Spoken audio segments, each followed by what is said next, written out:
was in 331 BC in Rome. And for some reason, some inexplicable reason, powerful, prominent men throughout Rome were getting sick, and most of them were dying. And the loss of life throughout Rome to the average Roman citizen, was both baffling and alarming. And of course, people began to start feeling uneasy. Until one day, a slave girl approached a Roman investigator and said, "I think that I know why all of this is happening, and I can lead you to the truth." And so a team of investigators begins to follow this slave girl's lead, and she claimed that she would show them a secret alliance of upper-class women who were secretly preparing poisons in their houses and administering it to the powerful men of the society. And so they followed this slave girl's lead, and that's exactly what they found.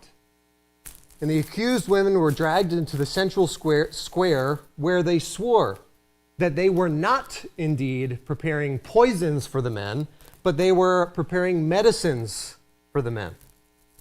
However, they were asked to prove their innocence by drinking their own medicine that they had prepared.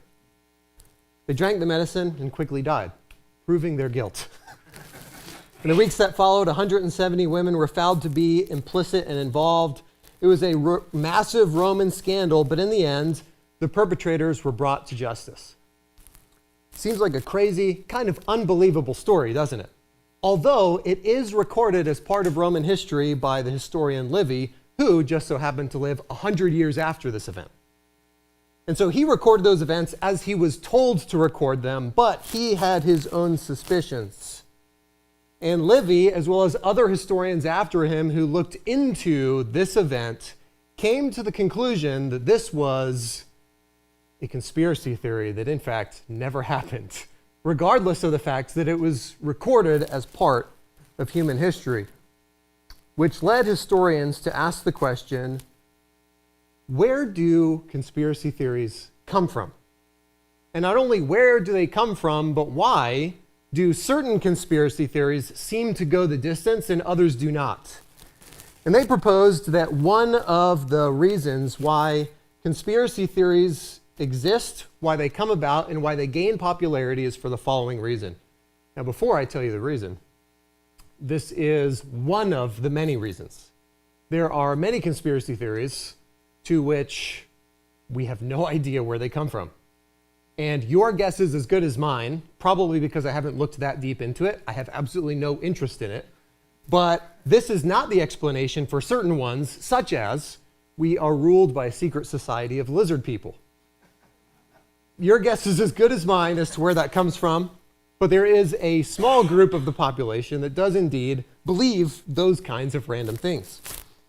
But historians believe that some conspiracy theories, again, not all, but some conspiracy theories arise when people in power seek to pacify the public during times of uncertainty, especially when it's also advantageous for them to vilify a certain group and thus nullify a perceived threat. Especially during this time, you might wonder, well, why in the world did Roman officials start this conspiracy theory or this rumor? In this case, Roman officials were often paranoid that their subordinates, whom they often mistreated, would eventually form a secret rebellion and kill them in their sleep. Probably a valid paranoia, considering how immoral a lot of Roman officials were. So it became advantageous to start a conspiracy theory that would accomplish two goals. Number one, it would propose an explanation as to why death was running rampant in society. That women were putting together poisons and poisoning the food to kill all the men. So number one, they were given a reason why an unexplainable event was happening, while at the same time giving the people a common enemy that would be advantageous to the political class of the time. The public would have an explanation, and the women might think twice before they poisoned their local governor. However, Livy, as well as other historians, reason that the more reasonable explanation is that there was just a local epidemic. People started to panic, and so a conspiracy theory was spun in order to calm everyone down and to create a common enemy. As we continue to study in the book of Matthew, we're going to see a similar conspiracy theory spun for similar reasons. We find it in Matthew chapter 28, verses 11 to 15, after Jesus' resurrection. It says, "Now while they were going, behold, some of the guard came into the city and reported to the chief priests all the things that had happened. And when they had assembled with the elders and consulted together, they gave a large sum of money to the soldiers, saying, 'Tell them, his disciples came at night and stole him away while he slept. And if this comes to the governor's ears, we will appease him and make you secure.' So they took the money and did as they were instructed, and this saying is commonly reported among the Jews until this day." Now, just like the story back in Rome, there's definitely holes in that story. Would a Roman investigator really follow the lead of a slave girl? Probably not. And even if the women were concocting poisons in their house in order to poison the powerful and prominent men of the time, how would they make that food past the taste testers that guarded those officials in order to kill them? Your guess is as good as mine, and that's why historians believe that it's likely not true. This story has similar holes. Why would Roman officials be asleep at their posts? Some of the most respected individuals at the time who took their job very seriously. And if they fell asleep at their post and somehow the disciples crept by them and stole away Jesus' body, why were they not killed? Because Roman soldiers who fall down on their duties are executed. And the only explanation is what is given to us in the Bible, and it is that powerful people consorted together in order to promote a conspiracy theory that would create a common enemy, the disciples, while at the same time nullifying a threat, the resurrection of Jesus. And as Jesus looks forward to these events and knows that they're coming, and he continues to teach and prepare his disciples for what was to come, he reminds them for the third time in the book of Matthew of his impending death. In our passage this morning, Matthew 20, starting verse 17, it says, "Now Jesus, going up to Jerusalem, took the 12 disciples aside on the road and said to them, 'Behold, we are going up to Jerusalem, and the Son of Man will be betrayed to the chief priests and to the scribes, and they will condemn him to death and deliver him to the Gentiles to mock and to scourge and to crucify, and the third day he will rise again.'" He wanted them to know that what was about to happen, what they were going to Jerusalem to accomplish and to do, and whatever was going to happen to both Jesus and whatever people were going to say about them in the coming days, as evil as they were, all of these things were a part of God's plan that had been well thought out and prepared ahead of time. And so Jesus, first of all, says to them, all of these things that are about to happen, 12 disciples, are happening because they are according to God's plan. And first of all, he lays out God's plan for Jesus' suffering. You know, this event that was coming was already something that was hard enough for the disciples to imagine. It was hard for them to imagine because in their minds, they had always viewed the coming of the Messiah as the coming of the kingdom of God that would overthrow the ruling class. In this case, that would overthrow both oppressive Jewish religious leaders as well as overthrow the Romans. The disciples were having a hard time imagining that the Messiah would go through a period of suffering before those things were to take place. They were already having a hard enough time picturing a dying Messiah, and at the same time, it was common knowledge that the Jewish religious leaders intended to kill Jesus. And it's also very clear, according to the Gospel of Luke, that Jesus intended to go to Jerusalem into the very heat of all the animosity that he had stirred up. Mark chapter 10 and verse 32, it becomes clear to us that the disciples were very aware of this. It says, "Now they were on the road going up to Jerusalem, and Jesus was going before them, and they were amazed." Now this word amazed is not like, wow, in a positive way. It is more like, ugh, I cannot believe we're going to Jerusalem because we're going to die there. That's this word amazed. It is the word that means to be paralyzed by fear. This is confirmed as the verse continues and says, and as they followed, they were afraid. And so this is all coming to a head, all that Jesus had been working for and doing, and he is purposing to go to Jerusalem. And in his mind, he is preparing the disciples for his coming death. And in the disciples' minds, not only was it his death, but theirs. And although the disciples desired God to establish his kingdom on earth, at this point it was pretty clear that this wasn't the time. And as Jesus says this is probably about the time that it is cementing in Judas's heart that he is going to betray Jesus, because the only reason that he followed Jesus was for fame, was for wealth, and the coming kingdom. Pretty clear to the disciples, Jesus has no army. The religious leaders in Jerusalem want to kill Jesus. And what does Jesus have? The 12 of us. The 12 of us against the religious leaders' armies. What is that to do? In fact, the most positive emotion that they could elicit within themselves was a heroic determination to follow Jesus and die with him. We see this declaration in John chapter 11 and verse 16. It says, then Thomas, who's called the twin, said to his fellow disciples, let us also go, that we may die with him. And even though they didn't understand the significance of the events that were about to happen, even though they were having trouble grappling with the idea, they knew that Jesus was determined to go to Jerusalem. They knew that everyone was conspiring against Jesus in order to put him to death. They knew that they wanted to be faithful. And so they said, well, let's go, as afraid as we are, and die.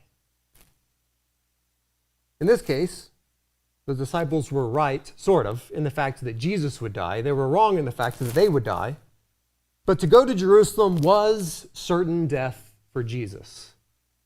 But it was not because the Roman leaders wanted to kill him. It is not because the religious leaders of Israel wanted to kill him.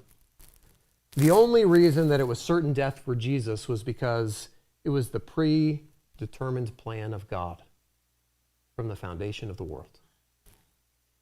It says in Luke chapter 18, verse 31, then he took the 12 aside and said to them, behold, we are going to Jerusalem, and all the things that are written by the prophets concerning the Son of Man will be accomplished.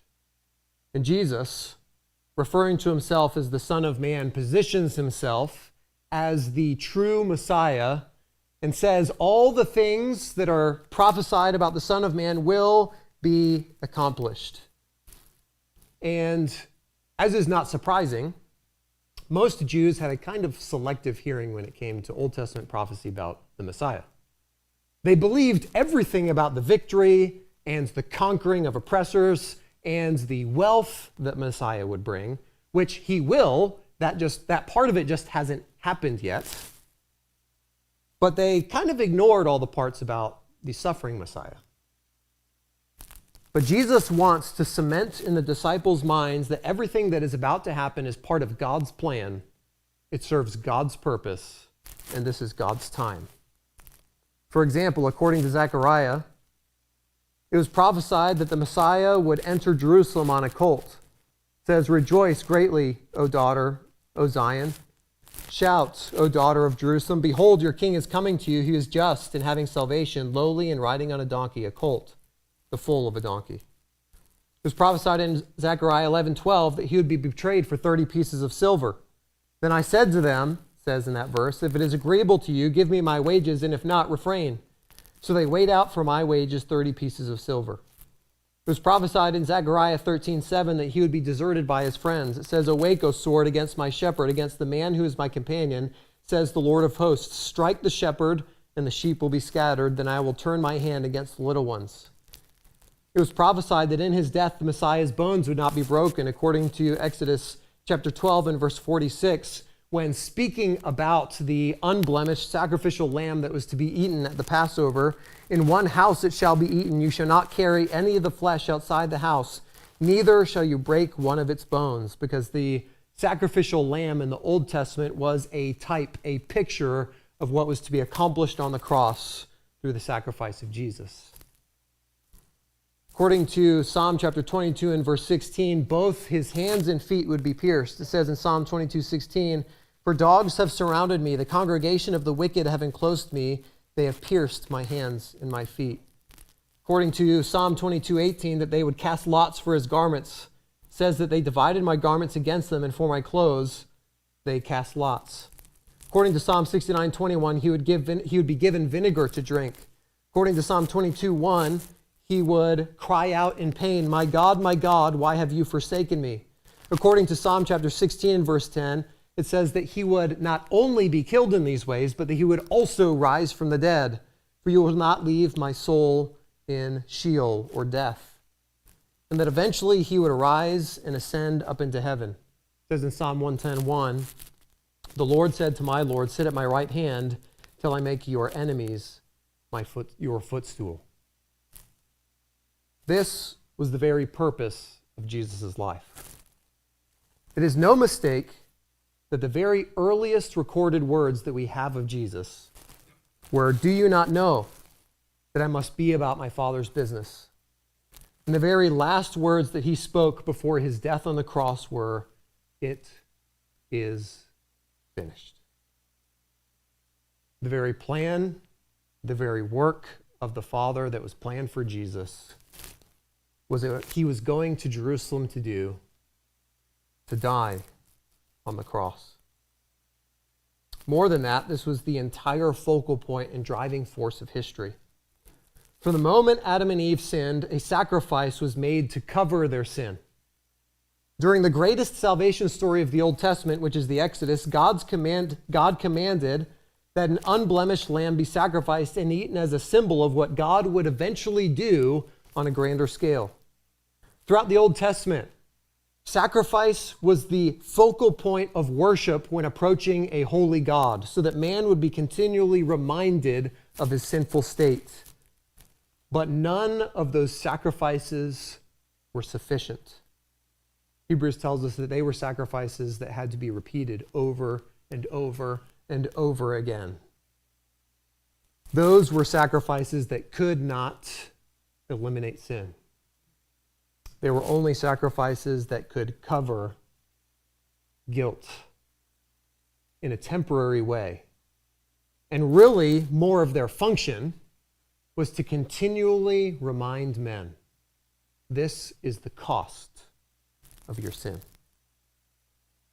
And this takes place all the way up until the very last Old Testament prophet, John the Baptist, made clear that the once-for-all sacrifice had come. John chapter 1, verse 29, it says, "The next day John saw Jesus coming toward him and said, Behold, the Lamb of God who takes away the sins of the world." And every single Jew who was standing there on that day when John makes that declaration would have clearly made the connection between Jesus and a sacrificed lamb. And so not only was it God's plan for Jesus to die, but it was also God's plan who would be the perpetrators of his death. Not only that he would die, but who would carry out his death. Jesus says in Matthew 20, verse 18 and 19, "Behold, we're going up to Jerusalem, and the Son of Man will be betrayed to the chief priests and to the scribes." Jesus now adds his own omniscient knowledge on top of what was already revealed about his death in prophecy. More than the fact that he would be betrayed, more than all the other things that we just took a look at in Old Testament prophecy, he would be delivered specifically to the chief priests and to the scribes. And the chief priests of that time, they were a class of priests that had arisen, not according to biblical standards, but they had arisen as a hereditary class of priestal oligarchs, is really what they were. And the title of chief priest was passed down from father to son, not according to the scriptures, but according to the traditions of men. And he would be delivered over to this class of hereditary rulers. More than that, he would be handed over to the scribes, which they represented the academic religious class. So those that are both have hereditary power as well as those who have studied to earn their place, all of them will conspire together so that when Jesus is handed over to them, that they will condemn him to death. But the story couldn't stop there, because even though this group had the authority to mark Jesus for death, they did not have the authority to carry out the crucifixion on their own. They could not execute under Roman law. That right was reserved for the Romans and the Romans alone. And so in marking Jesus for death, they themselves became the fulfillment of prophecy in Psalm chapter 118, verse 22, that they became the builders who rejected the chief cornerstone. And so they turned him over to the Romans. And so as they turned him over to the Romans, as Jesus said, it was at the hand of Gentiles that he would suffer the pain of mocking and scourging. And so not only was Jesus going to Jerusalem and dying part of God's plan, not only who would carry it out was part of God's plan, but the pain of Jesus' suffering was a part of God's plan. And they would go to Jerusalem, he'd be handed over to the chief priests, to the scribes, and they would hand him over to the Gentiles to mock and to scourge and to crucify him. And the third day, he will rise again. And as Jesus was held by the Romans exactly as Jesus had foretold happened. It was custom for Romans, when they were to take somebody who they thought would be crucified, it was custom for them, even before they were convicted, to mock and to scourge any non-Roman citizen in their custody. And that's exactly what they did with Jesus. Because even though he was not yet convicted of being guilty, even though the Romans hadn't officially sanctioned his death, there was the thought that maybe they could appease the crowd, but more than that is that even though crucifixion was the Romans' favorite form of execution, because it would put criminals on display, specifically non-Roman criminals. It would put non-Roman criminals on display for all to see who would pass by. This is what happens when you cross Rome. And although that was true, although that was their favorite form of execution, it did not always guarantee death. And so these mockings and scourgings leading up to the crucifixion were a way of guaranteeing death. And so in order to guarantee Jesus' death, he was scourged with leather whips in which pieces of glass, metal, and bone were embedded, ripping off his skin. Historians say that so brutal were the Romans and so violent were the beatings that traditionally the Romans would beat somebody with lashes 40 times. And that the Romans were so cruel, so violent, that it usually took 2 men to complete the beatings because the first man would put so much energy into ripping apart the life of the prisoner. And so by the end of the beatings, Jesus would have had revealed muscle, revealed bone, revealed internal organs. And then in that state, he would have been asked to carry his own cross. But Jesus' sufferings went far deeper than the physical pain. Because how much more difficult would it be to deal with the fact that all of those things are happening because you were betrayed by one of your closest friends?